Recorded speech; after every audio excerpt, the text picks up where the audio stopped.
সকালবেলা উঠেই টুকটাক কিছু বাসি কাজ সেরেই আগে লেগে পড়েছি এই সোফা সেটের কাপড়টা পাল্টাতে। এটা কিনে এনেছি, এই সেটটা দেখেছই, সেদিন কিনেছিলাম, ধুয়ে টুয়ে মেলেও দিয়েছি, হয়তো বা দেখেছো ব্লগে। আজকে সেটাকে পাতবো কাটাকুটি করে। এটা 8টার সেট হয়, আর এবারে নিলাম এরকম একটু হালকা পাতলা। আমার পক্ষে না তাহলে কাচাকাচি করতে খুব সুবিধা হয়। আর এই হাতল দুটো একটা একটা করে পাততে হবে, কিন্তু আমি এই দুটোর আর রিস্ক নিতে পারছি না। এই দুটো আমি পাতবো না, যদি কখনো ঘরে আত্মীয় স্বজন পরিজন আসে তখন পাতবো, কারণ ওর বাবা এটাকে নিয়ে কী যে করে ফেলবে বুঝতেই পারছো।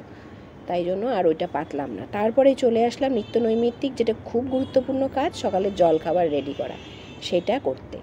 এবার যেহেতু দুজনেরই আলাদা আলাদা জলখাবার, মায়ের আরেক রকমের জলখাবার, আর আমি তো জানোই কি খাই, আমি অবশ্য সর্বভুক। যাই হোক, এখন বানিয়ে নেব সকালের জলখাবার। আজকে একটু ওই উষ্ণা চালের ফেনা ভাত যেটাকে বলে সেইটা করব। মুগের ডাল দিয়ে করার ভাবছিলাম, করলে পরে আমি খেতে পারতাম, কিন্তু পরে আর ভাবলাম গিয়ে মুসুর ডালই করি, কারণ তাতে ওদের খেতেও ভালো লাগবে আর অ্যাসিডটাও কম হয়। মুগের ডাল দিয়ে করলে একটু অ্যাসিড হওয়ার প্রবলেম থাকে। আর দুপুরেও একটু মুগের ডাল করব, যেহেতু আজকে নিরামিষ, আর সেই জন্য সকালে রিস্ক নিলাম না। তা যাই হোক, এখন বসিয়ে দিলাম সেই চালটা আর মুসুর ডাল আর বিভিন্ন রকমের সবজি। দেখো আমি কাটছি, জলটা একটু কম হয়ে গেছিলো বাটিতে, আর একটু জল নিয়ে নিলাম কল থেকে, নিয়ে কেটে নিচ্ছি। আর দেখো ওই দূরে জানালার মধ্যে কিছু প্লাস্টিক ঝুলছে, এগুলো কি বলো তো? প্রত্যেক দিন যা যা জিনিস আসে সেই প্লাস্টিকগুলো করোনাকালের মতন একটা অভ্যেস দাঁড়িয়ে গেছে আমার এখন। ওই সব কিছুর ভয়েই সব প্লাস্টিককে এনেই আগে আমি ধুয়ে তারপরে জল ঝরাই ওখানটায়। আর যেহেতু ওই জায়গাটাতে ভালো রোদ আসে, শুকিয়ে যায় জলটা, তারপরে সেই প্লাস্টিকটা কিন্তু আমি ডাস্টবিনের জন্য, সবজির খোসা রাখার জন্য বা অন্যান্য জিনিস প্যাক করার জন্য ব্যবহার করি।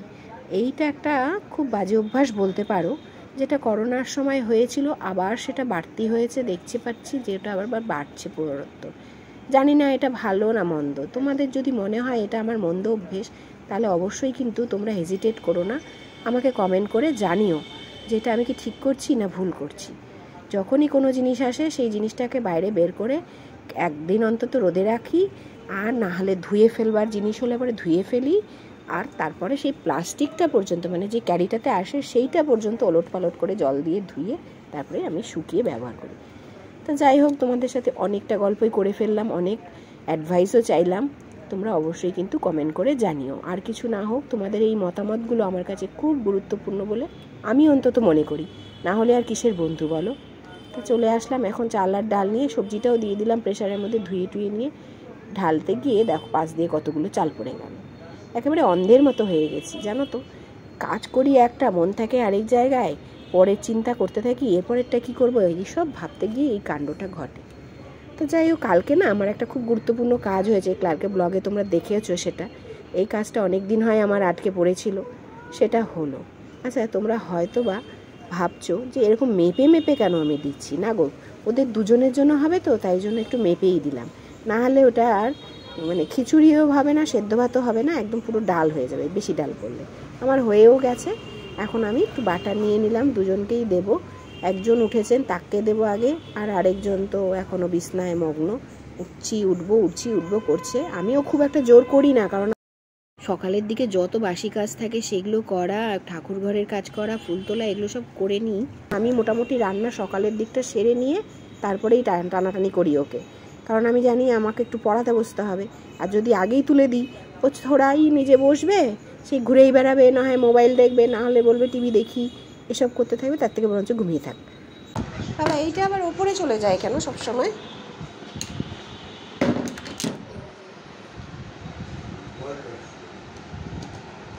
এইদিকে বস। এতক্ষণে একটু সময় পেয়েছি এটাকে নিয়ে বসবার, এ তো বসতেই চায় না। দেখো টেনে হিঁচড়ে এনে বসিয়েছি, সায়েন্সটা পড়াচ্ছিলাম আগে, আর নিজেরও টুকটাক কিছু কাজকর্ম করতে থাকি। এখন করছি একটু সবজি কাটাকাটি। হচ্ছে না? সুন্দর করে করো। প্রভাত বন্ধুরা, আশা করি তোমরা সকলেই ভালো আছো। পৃথিবীর যে যেখান থেকে আমার এই ব্লগটা দেখছো তাদের সকলকে অনেক অনেক ভালোবাসা জানিয়ে শুরু করছি আজকে নতুন আরেকটি ব্লগ। অনেকটা বেলা হয়ে গেছে, দেখতেই পাচ্ছ, গরম কিন্তু আবার বাড়তে শুরু করে দিয়েছে।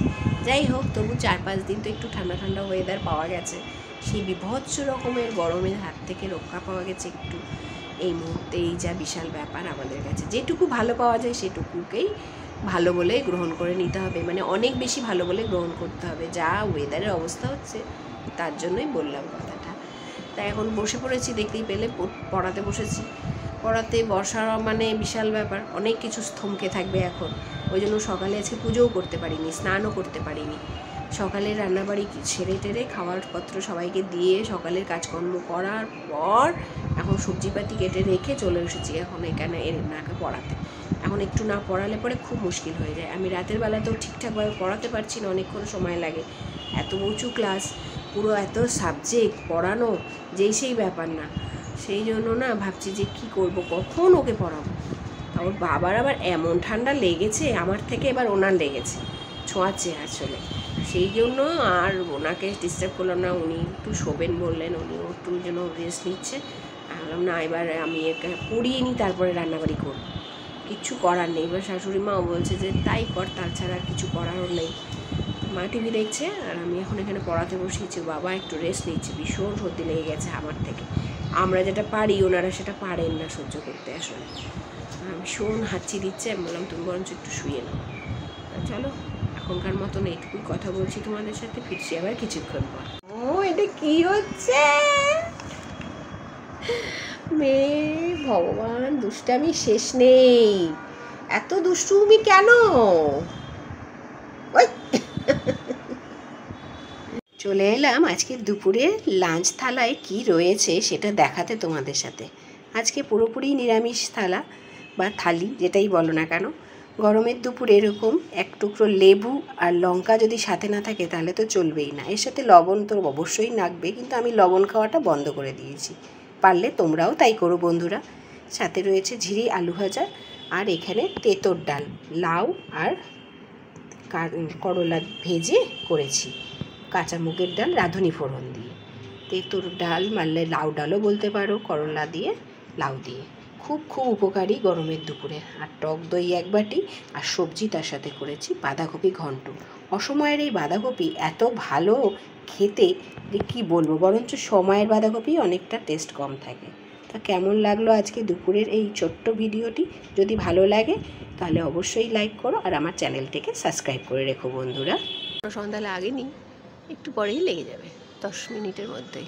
চলে আসলাম দেখো ছাদ বাগানে, আর তোমাদের সাথে একটু ফুলগুলোও শেয়ার করছি। দেখো কি দারুণ ফুটেছে, সব কটা থোকায় সব ফুল ফুটে চলে। এখানেও একটা ছোট্ট থোকা হয়েছে, তাতেও কত সুন্দর ফুটতে শুরু করে দিয়েছে। দেখো এত সুন্দর লাগছে ছাদ বাগানটা, ওপর থেকে দেখলে আরও ভালো লাগবে। আর আমি যদি ছাদের ওপরের 3 তলায় ওই জায়গাটায় যাই তাহলে হয়তো আরও সুন্দর দেখতে পাবো।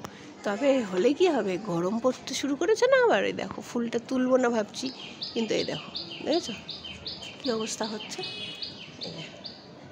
পচে যাচ্ছে। তো প্রায় শেষই হয়ে আসলো। এই দেখো সাথে এতগুলো ফুটতে শুরু করে দিয়েছে, করি প্রায় শেষ, আর কিছু করার নেই। এখন আমি একটুখানি গাছে জল দিয়ে নেব। আর আমার কুমড়ো গাছটাও বেশ বাওয়াতে শুরু করে দিয়েছে। দেখো এই পাশ দিয়ে এই ডাঁটাটার সাথে চলে যাচ্ছে।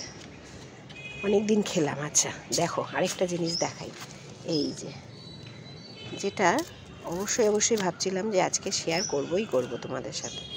এই হলো ফুটবল লিলি, দেখতে পাচ্ছ কি সুন্দর হয়েছে।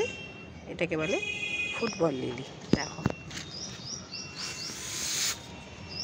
কি সুন্দর লাগছে না দেখতে, ফুটবলের মতন কিনা দেখো।